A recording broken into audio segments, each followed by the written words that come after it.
সবাই তো বাংলাদেশের টাকা হিসাব করে দেশে থাকে, তাই না? ওখানে 500 থেকে 700 ওয়াট উইকলি কোনো ব্যাপারই না। ওয়েল, সো এই কমেন্টটা আমি পেয়েছিলাম গতকালকে, এবং গতকালকে আমার মেজাজটা এত পরিমাণ খারাপ ছিল যে আমি কোনো নেগেটিভিটি নিতে পারতেছিলাম না। So I deleted this comment. But then আমি সকালবেলা উঠে এত আফসোস করলাম যে না, এটা নিয়ে কথা বলাটা জরুরি। সো আমি সামহাও আমার একটা ফ্রেন্ডের ফোন থেকে অনেক ট্রাই করার পরে খুঁজে পাইছি। আই ডোন্ট নো হাউ, নাকি আমি এটা আসলে ডিলিট করি নাই, হয়তো আমি খুঁজে পাচ্ছিলাম না। But I should talk about this. Okay, so আমি যেটা বলতে চাচ্ছি, আমি জানি না এটা কন্ট্রোভার্সি হবে কি না, বাট আমি জানি না আপনি কি ঠিকভাবে নিছেন না ভুলভাবে নিছেন, পজিটিভভাবে বলছেন নাকি নেগেটিভভাবে বলছেন। বাট আমি একটা কথাই বলতে চাই, এদেশে শুধুমাত্র অস্ট্রেলিয়া না, অস্ট্রেলিয়া, কানাডা বা অন্যান্য যেসব দেশে ইন্টারন্যাশনাল স্টুডেন্ট আছে, তাদের জন্য ইনকাম করে নিজের থাকা খরচ, খাওয়া খরচ, ইটস নট অ্যাবাউট ঘর ভাড়া ওর যানবাহন, আপনার আরও অনেক আনুষঙ্গিক খরচ আছে যেগুলো নিয়ে আমি পরবর্তীতে কথা বলবো। আমাদের জন্য একটা স্টুডেন্ট হিসেবে যে বিদেশে কেউ নাই তার, আপনার নিজেরটা নিজে করা লাগবে।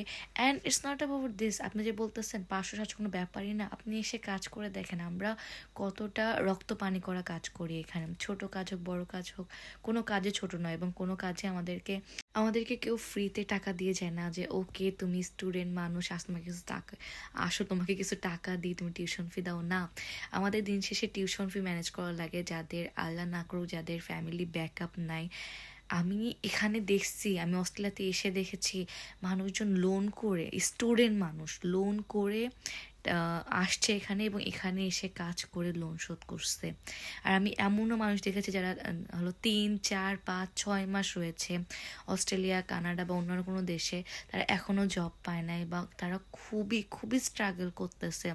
কজ আমরা যখন অ্যাডাল্ট হয়ে যাই, আমি pretty much sure there is 90% students যারা চায় না ফ্যামিলি থেকে ব্যাকআপ নিয়ে আসতে।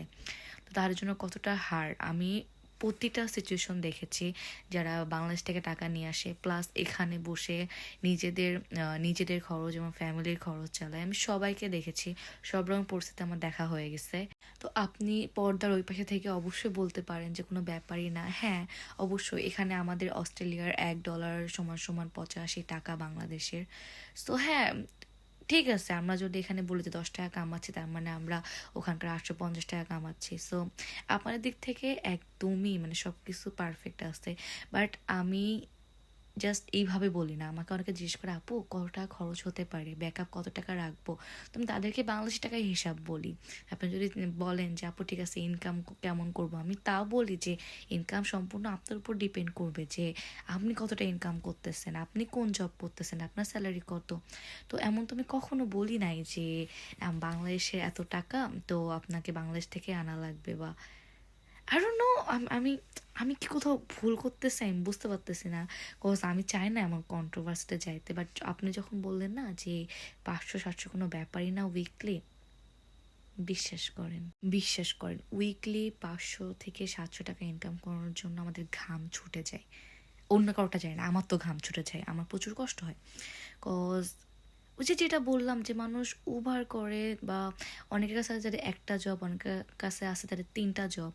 So it's totally depends on you, আপনার লাকের উপর, আপনার এফোর্টের উপর যা করে কাজ করতে পারতেছেন। আমরা ঘন্টায় টাকা পাই।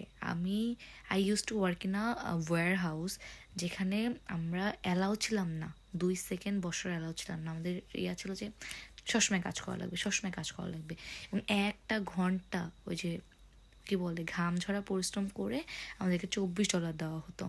তাও আবার আপনাকে ট্যাক্স কেটে তারপরে সে টাকাটা আপনি পাবেন। সো যারা ওই পারে বলতেছেন না যে হ্যাঁ বিদেশে তো অনেক সহজ, টাকা ইনকাম করা সহজ, নিজে খরচ নিয়ে তোলাবো, ইয়েস মজা আছে বাট কষ্টও আছে। সো দ্যাটস ওয়াই আমি জানি না আপনি কি বলেছেন, বাট আমি just cut the long story short is no hard feelings.